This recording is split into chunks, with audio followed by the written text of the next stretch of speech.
கிறிஸ்துவின் கிறிஸ்தவம், இது வாழ்வின் வழி. Christianity of Christ.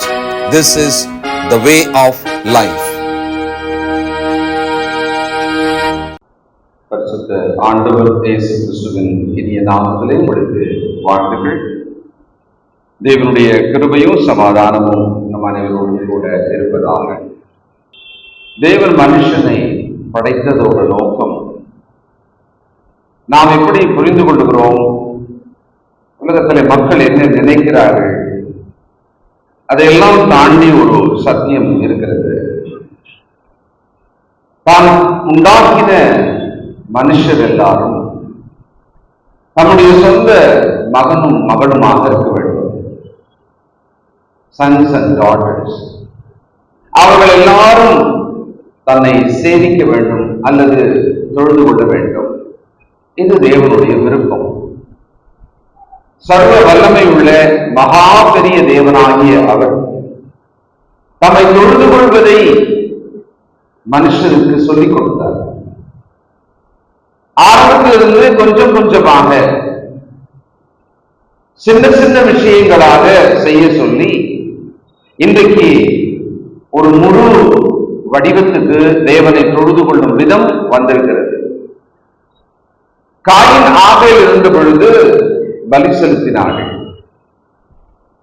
கர்த்தருக்கு அவர்கள் பலி செலுத்தினார்கள்.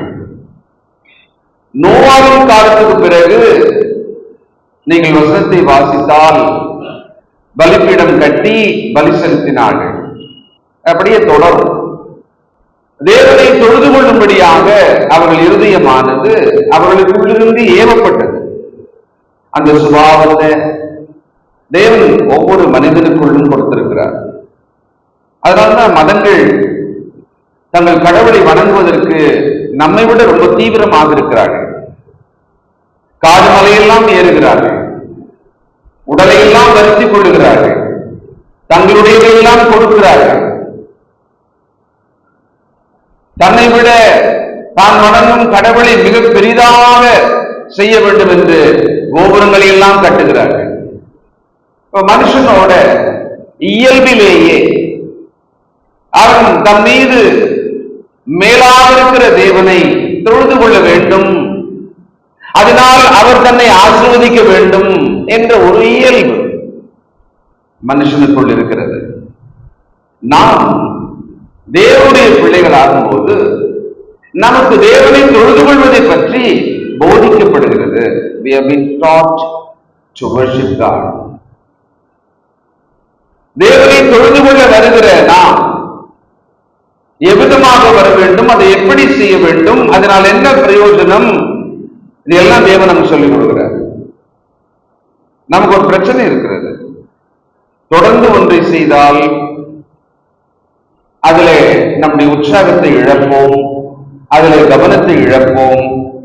அது வழக்கமாகும் போது அதுக்குள் இருக்க வேண்டிய மிக முக்கியமான விஷயங்களை நாம் தவறு விடுவோம். அது நம்மோட இயல்பு. அதுபோல இன்றைக்கு இந்த தலைமுறை ஆகிய நாம் தேவனை தொழுது கொள்கிற விஷயத்திலே என்ன விதமாய் செய்ய வேண்டும் என்று கற்றுக்கொண்டதிலே அவர் எதிர்பார்த்ததிலே குறைவுகளை செய்கிறோம். இதை நாம் உணர்ந்து நம்மை சீர் செய்து கொள்வது அவசியம். தேவனை தொழுது கொள்ள யார் தகுதியானவர்கள்? சில நேரங்களில் ஏதாவது ஒண்ணு பேசும்போது நீ இதை பேசுறது கூட தகுதியில பேசாத அப்படின்னு அந்த நபரை ஒரு விஷயத்தை பேசுவதற்கு கூட நீ வேண்டாம், செய்யறதெல்லாம் அப்புறம் இருக்கட்டும், பங்கு கொள்றதெல்லாம் அப்புறம் இருக்கட்டும், நீ அதை பேசக்கூட கூடாது அப்படின்னு தடுத்துருவாங்க. தேவனை தொழுது கொள்வதை பற்றி, பரிசுத்த அலங்காரத்தோடு தேவனை தொழுது கொள்வதை பற்றி யார் பேசலாம்? நாம் நீ பேசாத, நீ எல்லாம் பேசாத அப்படின்னு சொல்ற மாதிரி ஒரு நபர் ஆண்டவர்கிட்ட பேசுறாங்க. கேள்வி கேட்டாங்க. யோவான் எழுதின சுவிசேஷம் 4ஆம் அதிகாரம். ஒரு ஒளிந்து மறைந்து தலைமுடிந்து வாழும் ஒரு பெண்மணி அவர்களை குறித்து ஊராருக்கு தெரியும், ஊரார் அவளை மதிப்பதில்லை. அவள் ரகசியமாகவே பொதுவாக செய்யும் விஷயங்களை கூட செய்கிற அளவுக்கு தள்ளப்பட்டிருந்தார். அவளோடு யாராவது பேசினால் பேசுபவரை கூட தவறாக நினைத்து விடலாம், அந்த அளவுக்கு ஒரு இழி நிலையிலே கருதப்பட்ட ஒரு பெண்மணி. இப்ப அந்த அம்மா கேட்கிறாங்க, 21:4 அதிகாரம். அதற்கு இயேசு, ஸ்திரீயே, நான் சொல்லுகிறதை நம்பு. நீங்கள் இந்த மலையிலும் எருசலேமிலும் மாத்திரமல்ல, எங்கும் பிதாவை தொழுது கொள்ளும் காலம் வருகிறது. அப்ப என்ன கேட்டாங்க? அவங்க கிட்ட எந்த மாதிரியான ஒரு ஆவல் இருந்தது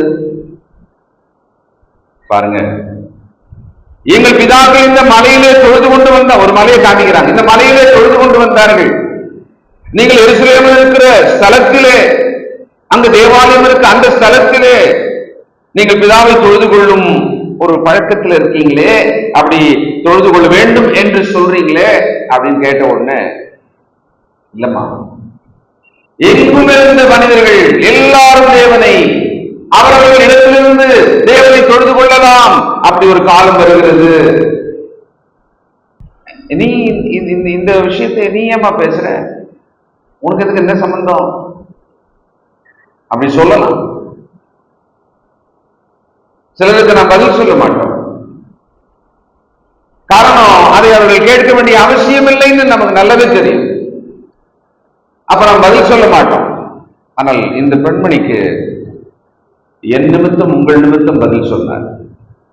ஏன்னா இந்த அம்மா கூட ரொம்ப இழிநிலையில இருக்கிறவங்க நம்ம தான்.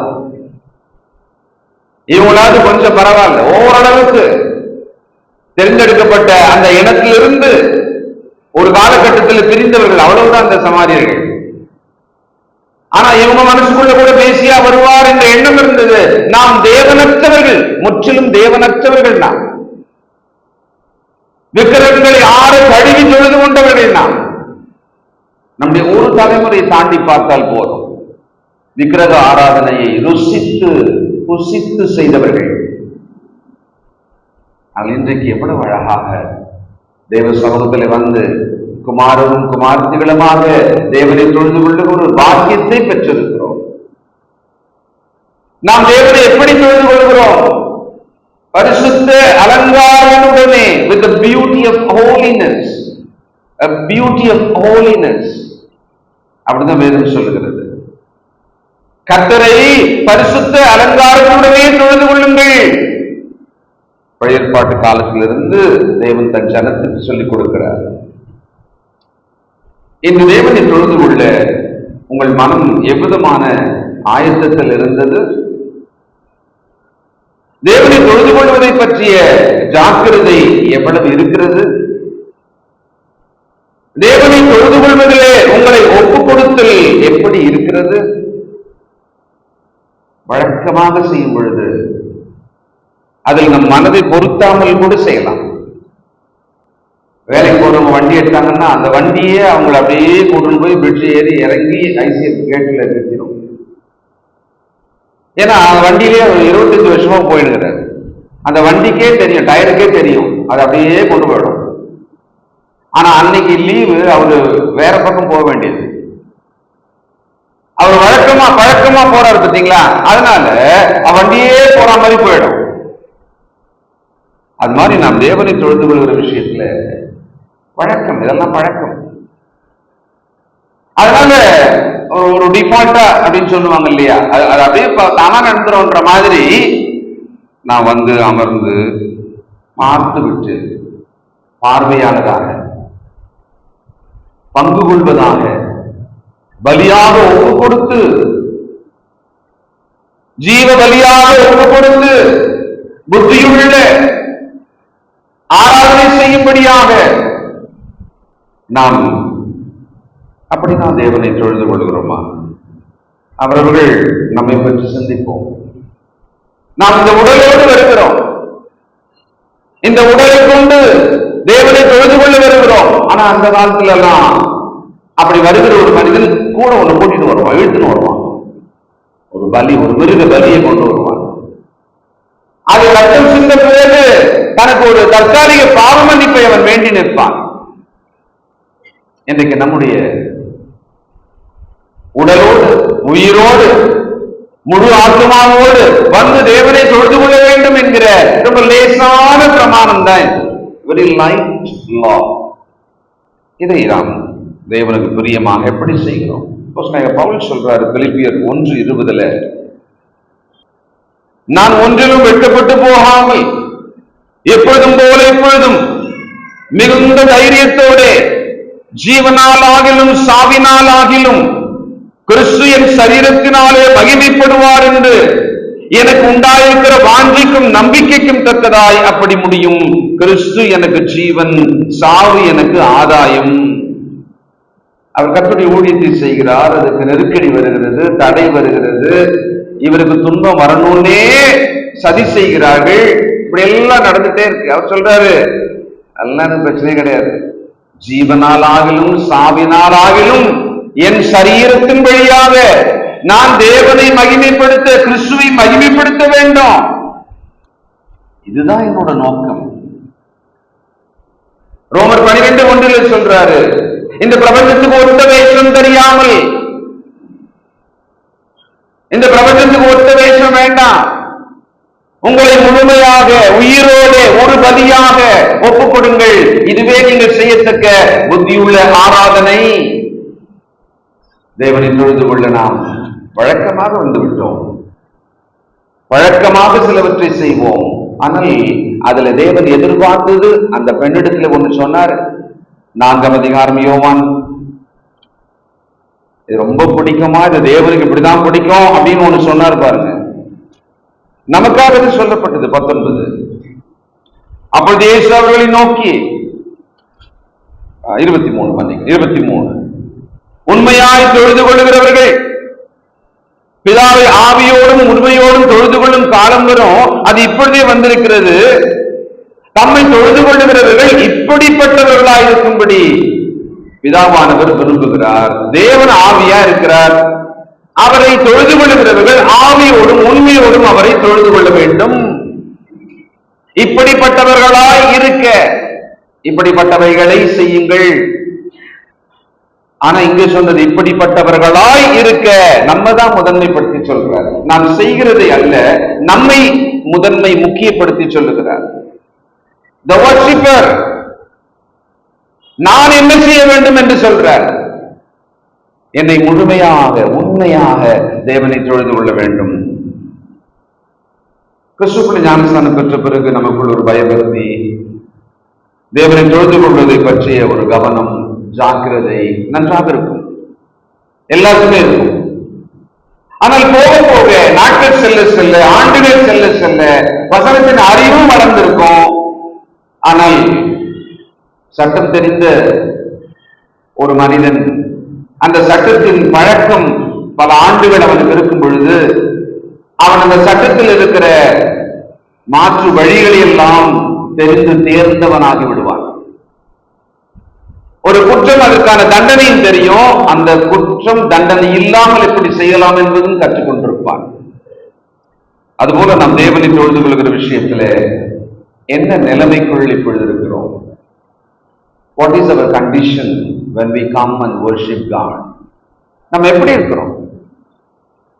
இன்னைக்கு வந்தோம், அமர்ந்து தேவனை தொழுது கொண்டிருக்கிறோம், பாடுகிறோம், ஜெபிக்கிறோம், கர்த்தருடைய வார்த்தையை கேட்கிறோம், நினைவு கூறுவோம், காணிக்கை கொடுப்போம். இவை எல்லாவற்றையும் இன்றைக்கு தேவன் பார்த்தால் அவர் எப்படி அதை கவனிப்பார், அதை எப்படி ஏற்றுக்கொள்வார், அதெல்லாம் எப்படி நான் சரியாக தேவனுக்கு பிரியமாக செய்து கொண்டிருக்கிறேனா அவர்கள் சிந்திக்கலாம். தேவனை தொழுது கொள்ள அப்போஸ்தலனாகிய பவுல் சொன்னாரு, அவருடைய ஊழிய விஷயத்திலே ஜீவனாலாகிலும் சாவினாலாகிலும். அது மாதிரி வாலிப பிள்ளைகள் இருந்தாங்க. தானியேல் புத்தகத்துல அவர்களோட சவால் என்ன? 3ஆம் அதிகாரம், தானியேல் 3:12. பாபிலோன் மாகாணத்தின் காரியங்களை விசாரிக்கும்படி நீர் ஏற்படுத்தின ஷாத்ராக், மேஷாக், ஆபேத்நேகோ என்னும் யூதரான மனுஷர் இருக்கிறார்களே, அவர்கள் ராஜாவாகிய உம்மை மதிக்கவில்லை. அவர்கள் உம்முடைய தேவர்களுக்கு ஆராதனை செய்யாமலும் நீர் நிறுத்தின பொற்சிலையை பணிந்து கொள்ளாமலும் இருக்கிறார்கள் என்றார்கள்.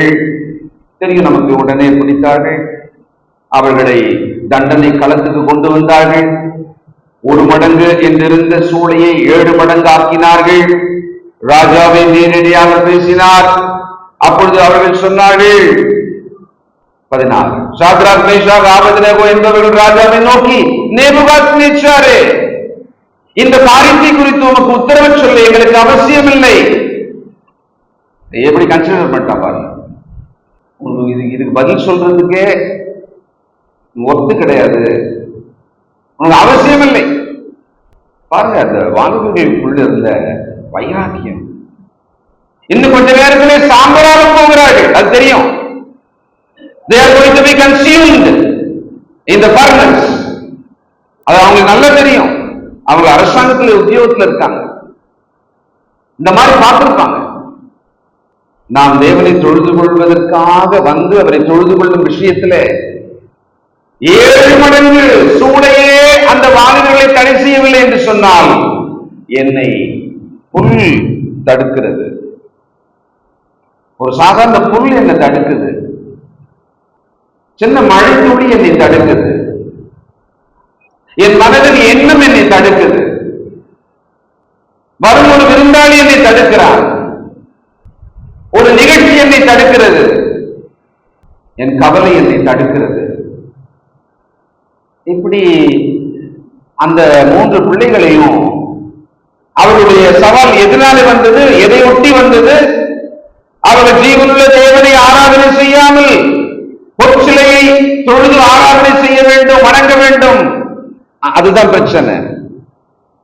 அந்த சோதனை தொழுகையை பற்றி, அவர்கள் ஆராதிப்பதை பற்றிய பிரச்சனை அது.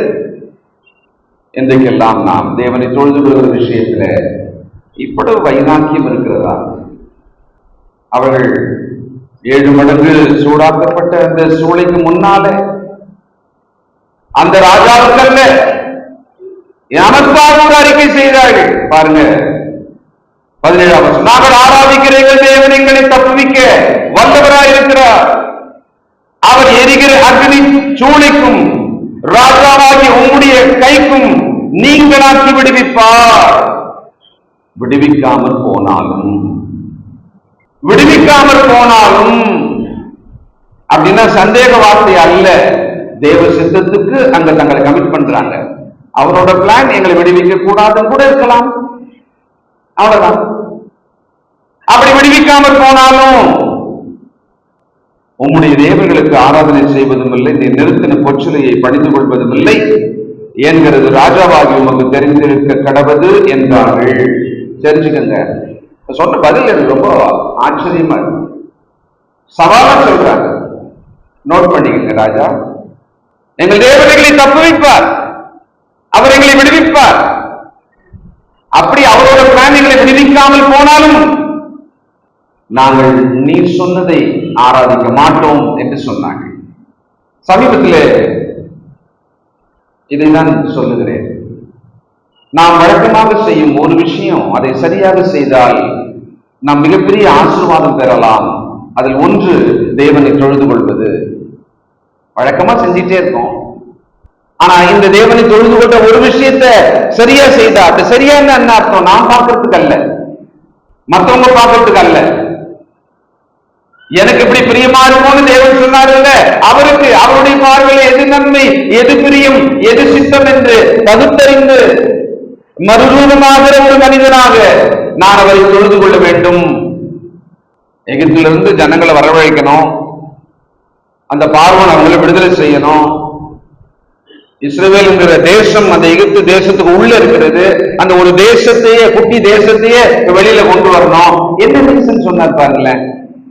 இப்படி கூட சொல்லிருக்கலாம்ல, வெளிவிடு அழிச்சு ஒரே நாள்ல சொல்லலாம். ஆனா தேவன் பாருங்களேன், அந்த பார்வோனுக்காக அல்ல, தம் ஜனத்துக்காக சொன்னார், தம்முடைய ஜனத்துக்காக சொன்னார். என்ன சொன்னாரு? அவர்கள் என் ஜனம் எனக்கு பண்டிகை கொண்டாட வேண்டும், என் ஜனம் எனக்கு ஆராதனை செய்ய வேண்டும். அதனால அனுப்பு இல்லையா? அப்படி ஒரு காரணத்தை சொல்லணும்னு அவசியம் இல்லை. அந்த காரணம் சொன்னது யாருக்காக? அது 6 லட்சம் புருஷர்களுக்கும் மீதியான ஜனங்களுக்கும், அந்த 18-20 லட்சம் பேருக்கு சொன்னார். எகிப்திலிருந்து 430 வருஷ அடிமைகளிலிருந்து விடுதலையாக்குவதற்காக தேவன் சொன்ன ஒரு காரணம், என் ஜனங்களுக்கு ஆராதனை செய்ய வேண்டும். அப்படியானால் பாவ அடிமைதனத்திலிருந்து நம்மை விடுதலையாக்கி இன்றைக்கு நாம் அவரை தொழுது கொள்ளும்படியாக, அவரை ஆராதிக்கும்படியாக இங்க வந்திருக்கிறோம். அதனால நாம் தேவனை எவ்விதமாக தொழுது கொள்கிறோம் என்பதில் நமக்கு அறிந்த வசனங்களை நினைவில் கொண்டு வந்து நாம் அதை சரியாக செய்கிறோமா, அதில் ஏதாவது நம்ம குறைவு செய்கிறோமா என்று நாம் சிந்திக்க வேண்டும். அடுத்தது யாத்திராகமம் 10ஆம் அதிகாரம் பார்வோன் அந்த ஒரு விஷயம் சொல்றாரு. 8 மற்றும் 10ஆம் வசனம்.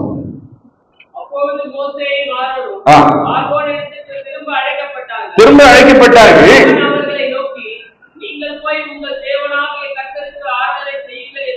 செய்யுங்கள் என்று சொல்லி யார் யாரெல்லாம் போறாங்கப்பா? இளைஞரோடும் முதியோரோடும் குமாரரோடும் குமாரத்திகளோடும் அதெல்லாம் பலியிடுறதுக்காக கீழே சொன்னதெல்லாம் கூட்டிக் கொண்டு போவோம். ஆராதனை செய்ய வேண்டும், நாங்கள் பண்டிகை கொண்டாட வேண்டும் என்றான். அப்போது அவன் உங்களையும் அது எப்படி நான் எப்படி விடுவேன்?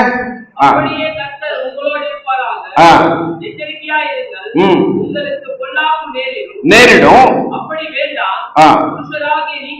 புருஷராகிய நீங்கள் போய் செய்யுங்கள். புருஷர் மட்டும் போங்க, கல்யாணத்துக்கு நீ மட்டும் போயிட்டு வா. 2 பத்திரிக்கை வந்துருச்சு, சரி இந்த பக்கம் நான் போறேன், அந்த பக்கம் நீ போ. அது சில வீடுகள்ல ஒருத்தர் போயிட்டு வந்தா போதுன்ற மாதிரி சில நிகழ்ச்சிகள் இருந்தது. இப்பொழுது தொழுகையும் வந்து விட்டது, ஒருத்தர் போனா போதும் அப்படின்னு இந்த தலைமுறையிலே நாம் மாறி வருகிறோம். ஒருவர் தேவனை தொழுது கொள்வதிலே ரொம்ப கவனமா நல்லா இருக்காங்களா, அவங்களால நம்மெல்லாம் அந்த ஆசீர்வாதங்களை பகிர்ந்துக்கலான்ற மாதிரி இருக்காங்க. ஒருத்தர் போய் உணவை வாங்கி வந்தா வீட்டுல பகிர்ந்து நம்ம சாப்பிட்டுக்கலான்ற மாதிரி அந்த ஐடியாவை பாருங்க. பார்வன் கொடுத்துருக்கான், புருஷர்கள் போங்க, அதானே உங்களுக்கு வேணும். புருஷர்கள் தானே உங்க தேவன் எப்பவுமே கணக்கு பண்ணுவாரு, அவங்க தானே எண்ணிக்கைக்குள்ள வருவாங்க, அதனால நீங்க போய் பண்ணிட்டு வாங்க அப்படின்ற. நாம் யாராவது அப்படி நினைக்கிறோமா?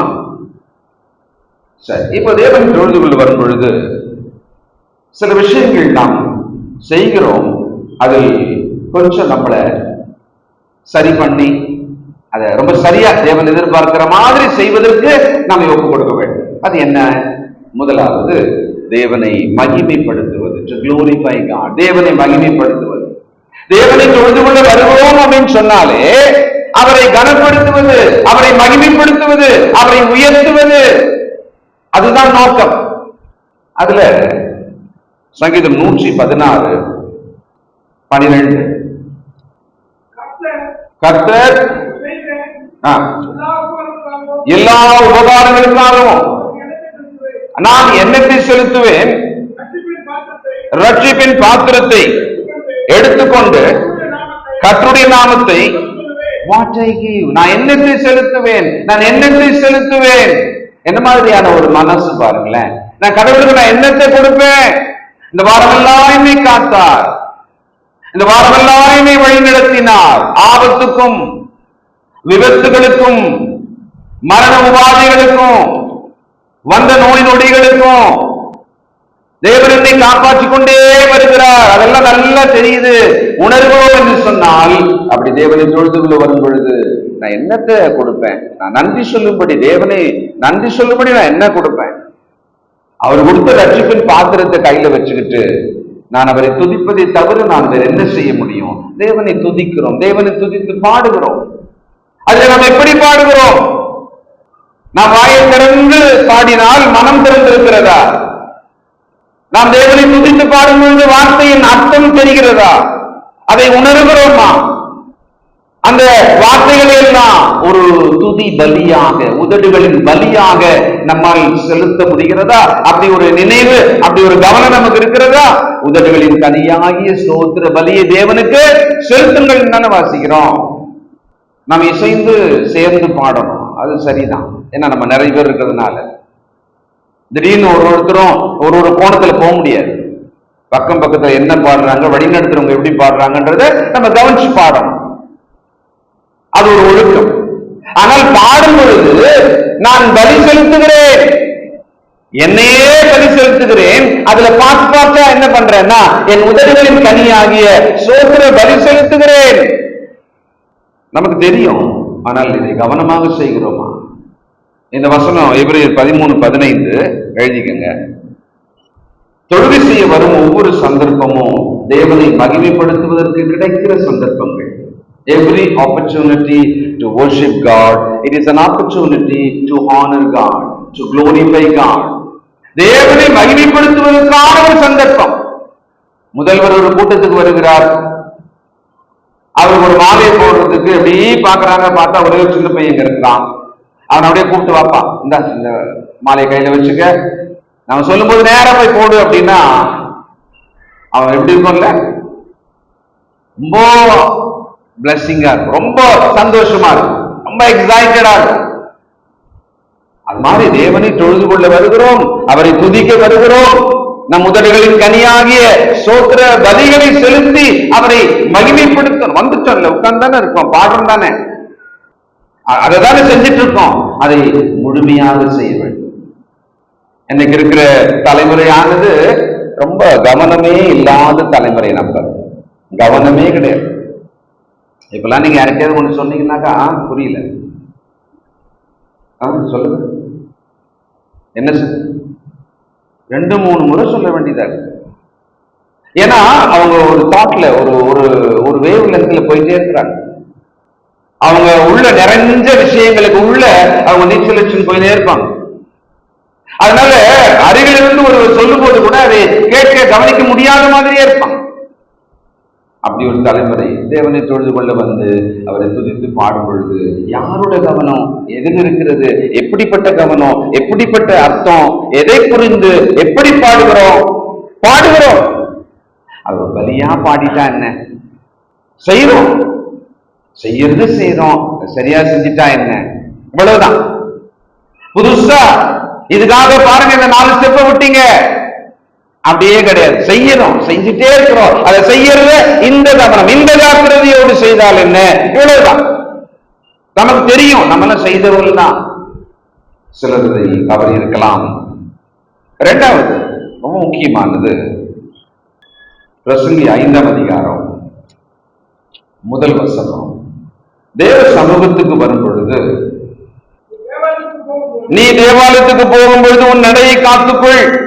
மூடர் பலியிடுவது போல பலியிடுவதை பார்க்கிலும் செவி கொடுக்க சேர்வதே நலம். தாங்கள் செய்கிறது தீமை என்று அறியாதிருக்கிறார்கள். செவி கொடுக்க சேர்வதே நலம்.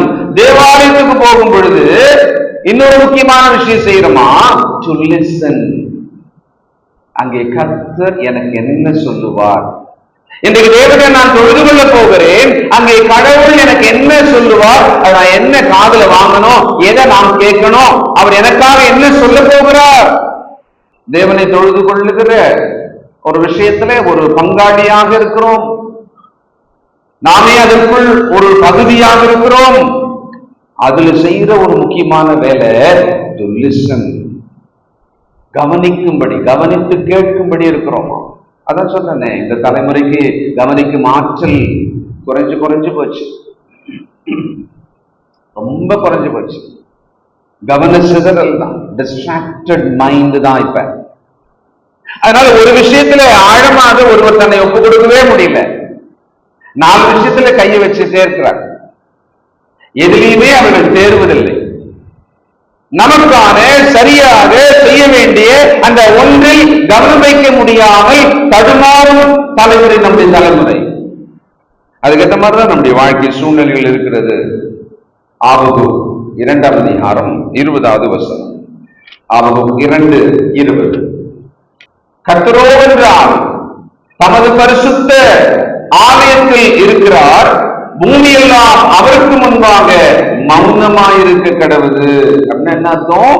மௌனமா இருக்கணும்னா இன்னொன்னு செய்யணும்னு அர்த்தம். மௌனமா இருந்து நான் சொல்றது கேளு, அமைதியா இருந்து நான் சொல்றது கேளு. தேவ சமூகத்திலே வந்து மௌனமாக இருந்து கர்த்தர் சொல்வதை கேளுங்கள், கர்த்தர் சொல்வதை கேளுங்கள்.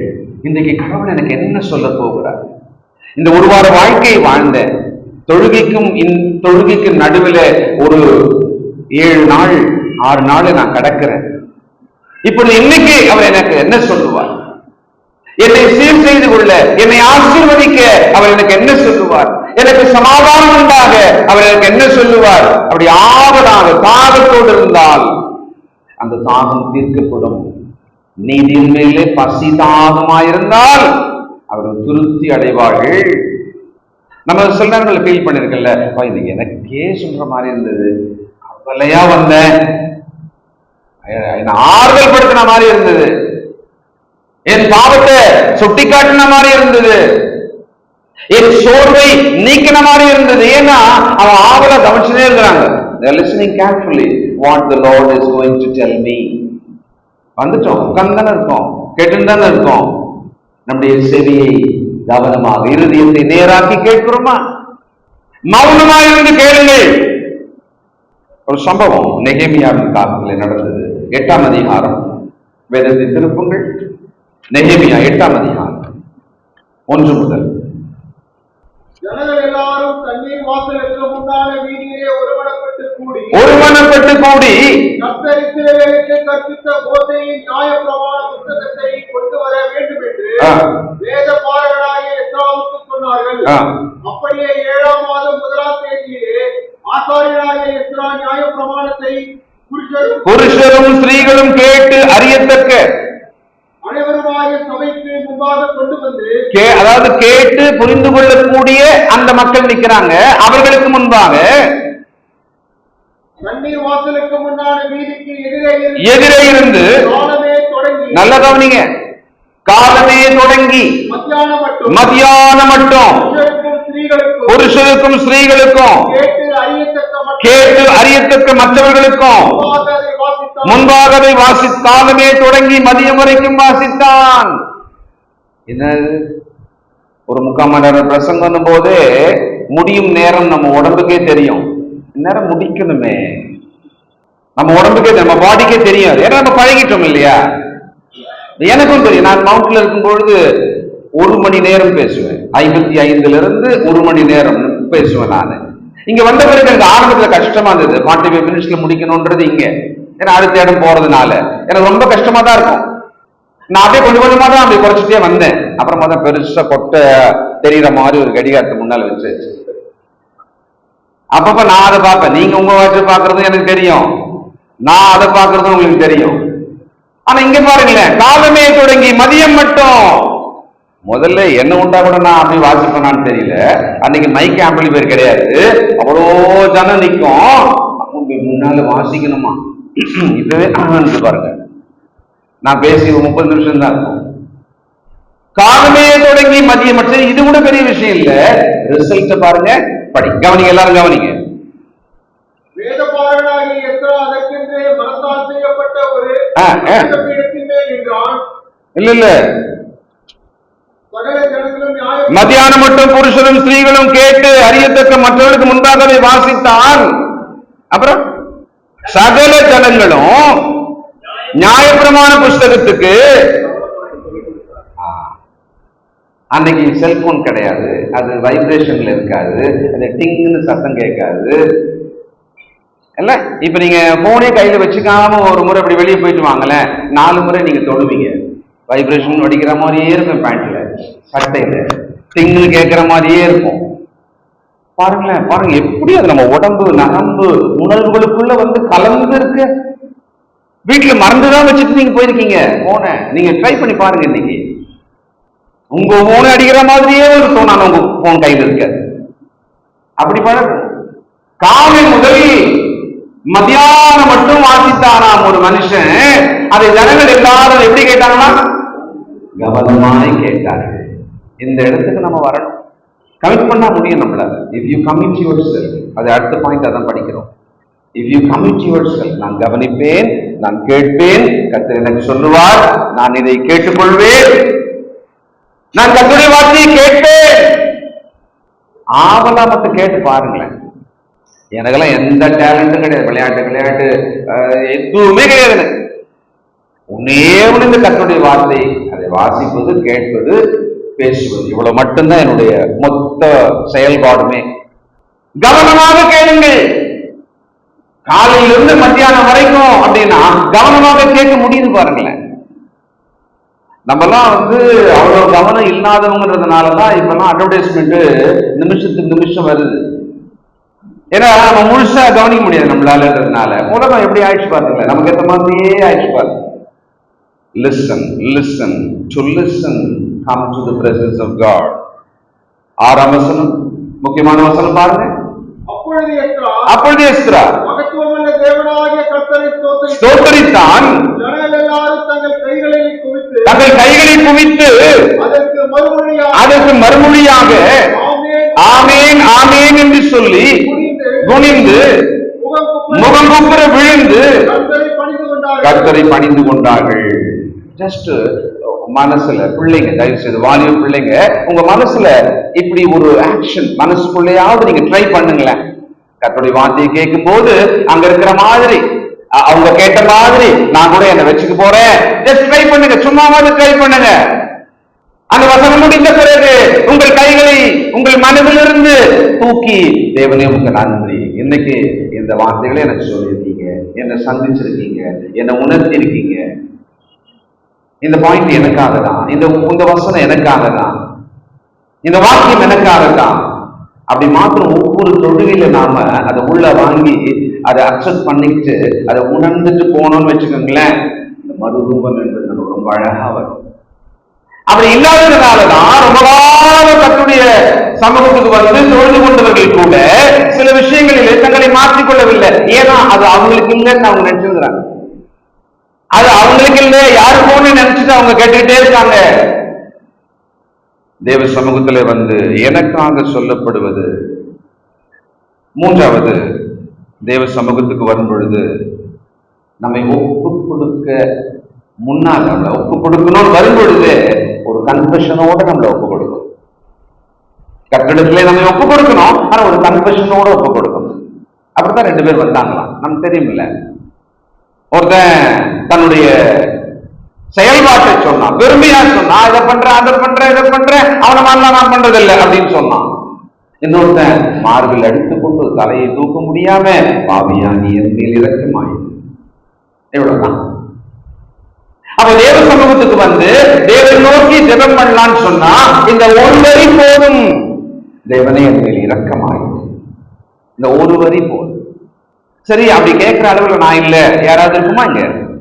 தேவனுடைய இரக்கத்தை கேட்கிற அளவுக்கு எனக்கு இல்லை, அப்படி ஒரு தேவை இல்லை, அப்படி யாராவது இருக்கிறோமா? இல்லை, அப்படி யாரும் இல்லையே. We are in need of God's mercy. We are in need of God's grace. We are in need of God's blessing. தேவ இரக்கம், தேவனுடைய கிருபை, தேவனுடைய ஆசீர்வாதம் நிச்சயமா வேணும் நம்மளுக்கு. அதனால ஒரே வரியில சொல்லிடணும், தேவனே என் மேல் இரக்கமாய். அந்த கமிட்மெண்ட் நமக்கு தேவைப்படுது. லூக்கா 18:10-13 அந்த 2 பேரை பத்திய வசனம் எழுதிக்கங்க. 1 கொரிந்தியர், வார்த்தையினாலாவது கிரியினாலாவது எதை செய்தாலும் அதை கர்த்தருக்கென்றே செய்யுங்கள். 1 கொரிந்தியர்ல இருக்கு, வார்த்தையினாலாவது கிரியினாலாவது எதை செய்தாலும் அதை கர்த்தருக்கென்று, தேவனுடைய மகிமைக்கென்று செய்யுங்கள். ஒரு வசனத்தை வாசிப்போம். தேவனை தொழுது கொள்ளும் பொழுது அவர் நம் மீது இறங்குகிற ஒரு விஷயம் இருக்குல்ல. நியாயாதிபதிகள் 10ஆம் அதிகாரம் 16வது வசனம். நியாயாதிபதிகள் 10ஆம் அதிகாரம் 16. எழுதுறவங்க முதல்ல எழுதிக்கங்க. 1 சாமுவேல் 7:3, ரோமர் 10:12 இந்த 3 வசனங்களை எழுதிக்கங்க. நியாயாதிபதிகள் 10:16 மட்டும் வாசிக்கலாம். அந்நிய தேவர்களை தங்கள் நடுவிலிருந்து விலக்கிவிட்டு கர்த்தருக்கு ஆராதனை செய்தார்கள். அப்பொழுது அவர் இஸ்ரவேலின் இடத்தை பார்த்து மனதுருகினார். கர்த்தருக்கு ஆராதனை செய்தார்கள், தேவையில்லாததெல்லாம் ஒதுக்கிட்டாங்களாம். அப்ப பார்த்தாரா தேவன், பார்த்த உடனே அவர்கள் வருத்தத்தை பார்த்து மனதுருகினார். தேவன் இன்னைக்கெல்லாம் நம்ம மேல சில விஷயங்களுக்காக மனதுருகி நமக்கு நன்மை செய்ய வேண்டி இருக்கு. அந்த நீட் நமக்கு இருக்கு. இப்பொழுது உங்கள் மனதில் அப்படி உங்களுக்கு புரியும். அப்படியானால் தேவன் விரும்பாதவைகளை விலக்கிவிட்டு அவரை தொழுது கொள்ள வந்திருக்கிற நாம் அவருக்கு நம்மை முழுமையாக ஒப்பு கொடுத்து நம்மை கம்ப்ளீட்டா கமிட் பண்ணுவோம், கன்ஃபஸ் பண்ணுவோம், பிரைஸ் பண்ணுவோம், அவரை குளோரிஃபை பண்ணணும். கடைசியா வாலி பிள்ளைகளுக்காக ஒரு வசனத்தை காமிக்கிறேன், அதை வாசிச்சு முடிக்கலாம். 2 தீமோத்தேயு 2ஆம் அதிகாரம் 22வது வசனம். இது தொழுகை சபை சம்பந்தப்பட்டது. 2 தீமோத்தேயு 2:22. அன்றியும் பாலியத்துக்குரிய இச்சைகளுக்கு நீ விலகி ஓடி சுத்த இருதயத்தோடு கர்த்தரை தொழுது கொள்வதுடனே நீதியையும் விசுவாசத்தையும் அன்பையும் சமாதானத்தையும் அடையும்படி நாடு. ஓடு, அதை கரெக்டா பண்ணிடணும். நாடு, அதை கரெக்டா பண்ணிடணும். ஓடுன்ற இடத்துல நாடுதல் இருந்தா தப்பா போயிடும். நாடுதல் அப்படின்ற இடத்துல ஓடணும்னா தப்பா போயிடும். ஓடு, நாடு, இவ்வளவுதான். இதை இடம் மாத்திட்டோம்னா தப்பா போயிடும். பாலியத்துக்குரிய இச்சைகளுக்கு நாடு, அப்புறம் விசுவாசம், நீதி, அன்பு, சமாதானம், இதை விட்டு ஓடு. எப்படி இருக்கு? இதான் நடக்குது. இன்றைய தலைமுறை பிள்ளைகளுக்கு இது பெரிய சவாலா இருக்கு. தெரியுது, இதை விட்டு ஓடக்கூடாது, இதுதான் நாடணும் தெரியுது. ஆனால் அவர்கள் உலகத்தாலே அவர்கள் ரொம்ப கலந்து இழுக்கப்படுறாங்க. ஏன்னா ஒருவேளை அவங்க சரியா பண்ணல. என்ன பண்ணல? கர்த்தரை தொழுது கொள்ற விஷயத்துல கமிட்டடா கன்ஃபஸ் பண்ணி தங்களை ஒப்பு கொடுத்து பண்ணல.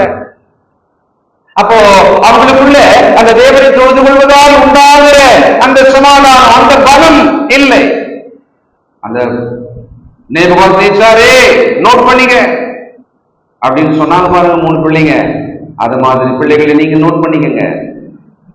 2 சின்ன சொல் தான்.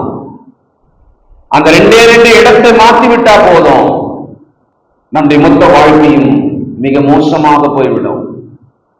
இந்த வாலிப வயதுக்கே உரிய இச்சைகள் வரும் தான். அது இல்லாமல் இருக்கவே முடியாது. வரதான் எல்லாம் வரும், கண்டிப்பா வரும். எனக்கு வந்தது, உங்களுக்கும் வரும். என்ன பண்ணணுமா? அங்க கவனமா இருக்கணும்.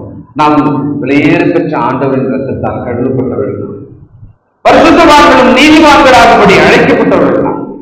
அதனால அந்த இடத்துல மட்டும் கவனமா இருக்கணும். அதுக்கு என்ன பண்ணணும்? ஒரு முக்கியமான பாயிண்ட் ஆவியானவர் சொல்றாரு, கர்த்தரை தொழுது கொள்ளுகிற சுத்த இருதயத்தோடு கர்த்தரை தொழுது கொள்ளுங்களோட சேர்ந்துட்டே அங்கேயே அவங்களோட வேறு அவர்களோடு கூட சேர்ந்து இந்த 4 விஷயங்களை நாடு. மெதுவா அந்த நாட்டம் போயிடும். அங்கிருந்து ஓட ஆரம்பிப்போம். அதை விட்டு விலக ஆரம்பிப்போம். ட்ரை பண்ணி பாருங்க. It's a wonderful scripture, practical scripture. இதுல நம்மோட செயல்பாடு சொல்லப்பட்டிருக்கிறது. ஓடி என்றும் நாடு என்றும் 2 விஷயத்தை ஆவியானவர் சொல்லிக் கொடுக்கிறார். உங்களுக்கு புரியுது? ஏற்றுக்கொள்றீங்க, செய்யணும்னு நினைக்கிறீங்க, கமிட்டடா ஒரு ஜெபம் பண்ணலாம். ஜெபம் பண்ணுவோம். சர்வவல்லமை உள்ள எங்கள் நல்ல பிதாவே, 7 மடங்கு சூடாக்கப்பட்ட சூளைக்கு முன்னாலே இதோ கொச்சிலையை நாங்கள் வணங்க மாட்டோம், உன்னை நாங்கள் ஆராதிக்க மாட்டோம். உனக்கு பதில் சொல்ல வேண்டிய அவசியமே இல்லை. கண்ணெதிரே கொலை செய்யும் அதிகாரம் உடைய ராஜாவை எதிர்த்த அந்த பிள்ளைகள், இதோ இந்த கேள்வியை நீ கேட்க வேண்டாம் என்று நாங்களே சொல்லுவோம். அந்த சமாரிய ஸ்திரீ கேட்ட கேள்விக்கு எங்களுக்கு அந்த பதிலை சொன்ன எங்கள் ஆண்டவர், இப்படி தொழுகை செய்தால் அது தேவனுக்கு பிரியம் என்றாரே, அதையும் நாங்கள் 100 முறை கேட்டிருக்கிறோம். தகப்பனே, உண்மை தொழுது கொள்ளும் வழக்கம் எங்களுக்கு இருக்கிறது. ஆனால் முக்கியமான சிலவற்றை மறந்து நாங்கள் உமக்கு பிரியமான தொழிலை செய்யாதபடிக்கு வீணடிக்கிறவர்களாக எங்களை மன்னியும். இதோ நாங்கள் பெரியோரானாலும் சிறியோரானாலும் இந்த உலக பாவ சரீர இச்சைகளுக்கு விலகி ஓடி சுத்த இருதயத்தோடு கர்த்தரை தொழுது கொள்வது ஜனமாக சேர்ந்து விசுவாசம், சமாதானம், நீதி, அன்பு இவைகளை நாடுவதும் இவைகளில் வளருவதுமாக எங்களை ஒப்புக் கொடுக்கிறோம். இன்றைக்கு தங்களை ஒப்புக் கொடுத்து இரக்கமாயும் என் மீது இரக்கமாயும் என்று ஒப்புக் கொடுக்கிற முடியும் பிள்ளைகள் ஒவ்வொருவரையும் விசேஷமாக கைப்பிடித்துக் கொள்ளும், அவர்களை நடத்தும். இயேசு கிறிஸ்துவின் நல்ல நாமத்திலே தயவாய் ஜெபிக்கிறோம் எங்கள் பிதாவே. ஆமென். God bless you.